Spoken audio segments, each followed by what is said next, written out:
The people of Syria are being subjected to new levels of appalling brutality, according to the United Nations chief Ban Ki-moon.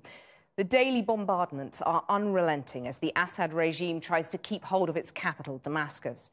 We'll have a full report with the latest on the fighting in a moment.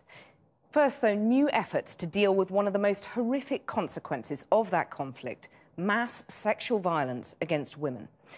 Britain is about to dispatch a team of doctors, detectives and other experts to the Syrian region to investigate allegations that rape is being used repeatedly and deliberately as a weapon of war. The brutality in Syria has, according to the United Nations, reached appalling heights. The opposition now fears the uprising has claimed more than 40,000 lives. But as well as the lives lost, there are many thousands of lives ruined too. Not by bombs or bullets, but by another weapon of war: rape. After meeting his team of experts, the Foreign Secretary told this programme that within weeks the government will be taking the unprecedented step of deploying doctors, investigators, psychologists and lawyers to the Syrian region to gather evidence to bring the perpetrators of rape to justice.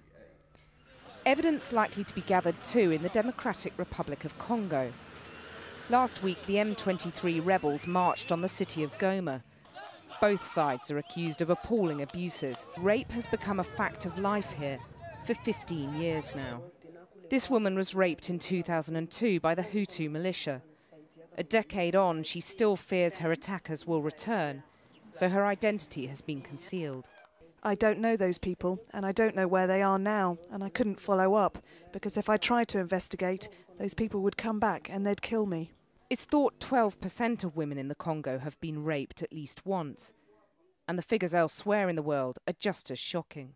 Up to 50,000 women were raped during the Bosnian conflict in the 1990s. 64,000 women and girls were sexually assaulted in Sierra Leone between 1992 and 2002. And 400,000 were raped during the 100-day genocide in Rwanda in 1994. Justice for the victims remains elusive, though. Only 30 men have been convicted of rape committed during the Bosnian War. And a sense of outrage about that was what persuaded Angelina Jolie, the actress turned UN envoy, to make a film about the Bosnian rape camps in the land of blood and honey. The Foreign Secretary happened to see it and says today it inspired him to launch a global campaign to tackle war zone rape and forge an alliance with one of Hollywood's biggest stars. Well, William Hague and Angelina Jolie plan to join the experts gathering evidence in the field next year. And earlier I went to speak to both the Foreign Secretary and the Hollywood star at Mr Hague's official country residence in Chevening in Kent. I began by asking the Foreign Secretary about the deployment to the Syrian region. Well, one of the things we will be doing is deploying the team that we've now assembled. We've assembled a team of 70 doctors, lawyers, forensic experts, psychologists who can be deployed in the field. In the case of Syria, helping Syrian refugees, they're going to be training local health professionals to gather the medical evidence, to get the forensic evidence and documentation that can be used in prosecutions in the future. So this is a practical example of what we can do, and we'll be having other deployments over the coming year. Well, you've been to many war zones. Do you think it's realistic in a war zone, in a war situation, to deploy a team in this way and actually gather evidence? Absolutely. I think it's. I think it must be done. I think it's. You know, I work a lot with refugees, people who are internally displaced, people who have just fled from conflict. I was in the Syria conflict particularly recently on 4 different borders.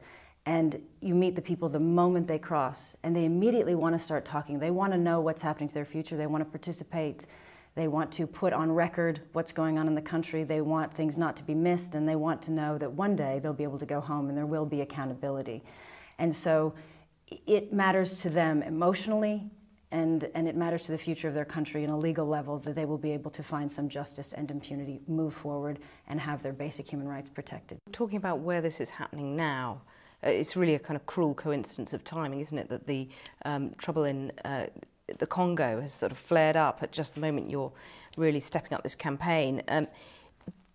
Is there a sense, do you think, that the M23 rebels when they marched on Goma, that the UN really stood by and failed in its duty to protect those civilians, some of whom were being raped. It's a very, very complex situation, and I know in particular I reached out to UNHCR, and we talk often about daily on reports what's happening, and I know that, that the team there for UNHCR is extremely frustrated that they can't access the people.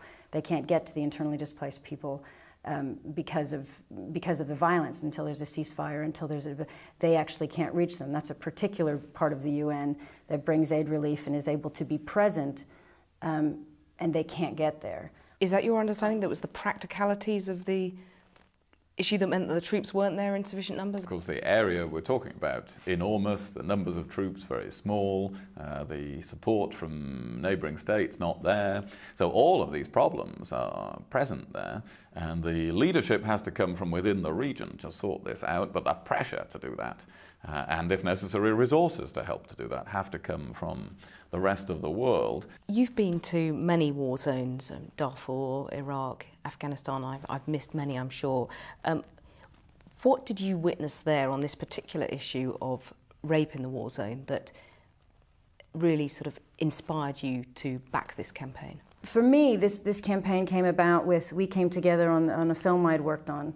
The Land of Blood and Honey. The Land of Blood and Honey, which came from these years in the field where I had continued to meet victims of sexual violence who, had just seen no justice and had felt isolated and abused and abuse upon abuse because they'd felt ignored. But I started to lean very much towards the law and to understand that when people don't know their rights and they don't know they can fight for it and they don't have any rape, any kind of sexual violence that would happen to anybody in this room, the perpetrator would be arrested. We would see justice. Millions and millions of people around the world don't have that. It's a shame, and it's something that, how dare we not do something? So it was helping to give them a voice and trying to understand myself what more needs to be done to assist them. And this film is one of the inspirations behind the British government's campaign. It's so good, it's so clear, it's so horrifying. It brings to life the statistics. But I think what Angelina achieved with the film was really to bring that to life, so that it's not just something that's out of mind and out of sight. It removes anybody's excuse for not doing anything. There's so much talk. There's a lot of bureaucracy. There's a lot of bureaucracy, and there's a lot of talking. And when we first started to speak about this, and I learned about the initiative, it wasn't about how we can gather together and talk. It was something very practical that had to be done. There will be an absolute, there's people on the ground, there are things being done, there will be results, it will move forward. Some people might be a little bit cynical seeing you sat there next to a major Hollywood star. What do you think Angelina Jolie brings to your campaign? Well, Angelina is instrumental in the campaign because, as I mentioned a moment ago, her film about what happened in Bosnia was certainly, to me, one of the main motivating factors in getting this campaign going. But of course, Angelina brings her experience as an envoy of the UN High Commissioner for Refugees, having visited so many countries, and the ability to mobilize opinion and to attract attention to these things. And that's one of the things that we have to do. This has been a subject that for too long has been not talked about. It's taboo in some countries to talk about it. It's not been the main focus of attention, even in countries like our own, in international affairs. And when you hear people's stories repeatedly over the years, as you have done, obviously their world is so far removed from the world that we all inhabit. How do you empathise with what you're hearing? How can we live in a world where people are abused in such fashions, where young, girls and boys are being raped so violently? Well, you nod at that. I mean, you're famously, unemotional. Are you famously unemotional? That's so interesting. Am I famously emotional and you're famously unemotional? Quite a combination. That's why we're a combination. But I mean, even you, I say, okay, you've been moved by what you've heard. This is one of the worst things happening in the world today, and a world that has mounted campaigns against the slave trade, that is on the edge of agreeing an arms trade treaty, is a world which ought to be able to do something about this. So yes, even the unemotional Foreign Secretary feels very, very strongly about this. Do you ever think that what you're doing on a humanitarian basis is so much more sort of time-consuming and more rewarding potentially than what you do in your acting? And oh, of course. Yeah. All the time? Yeah, yeah, of course. Does that ever make you think you'll give up the acting and focus purely on I think I'm going to have to give up the acting as the kids hit the teenage years anyway, because, you know, too time there's going to be too much to manage at home. But that's no, looming then. You know, I've enjoyed being an actress, and I'm so grateful for the job, and I've had great experiences, and I've even been able to tell stories and be a part of stories that mattered, and I've also done really just things for fun and you know, hopefully. But you're speaking in the past tense there, as if from now on. I'll do some films, and I am so fortunate to have the job. You know, it's a really it's a very lucky profession to be a part of, and I enjoy it. But if it went away tomorrow, I'd be very happy to be home with my children, and I would, you know, I wake up in the morning as a mom, and I turn on the news like everybody else, and I see what's happening in the world, and I want to be a part of the world in a positive way.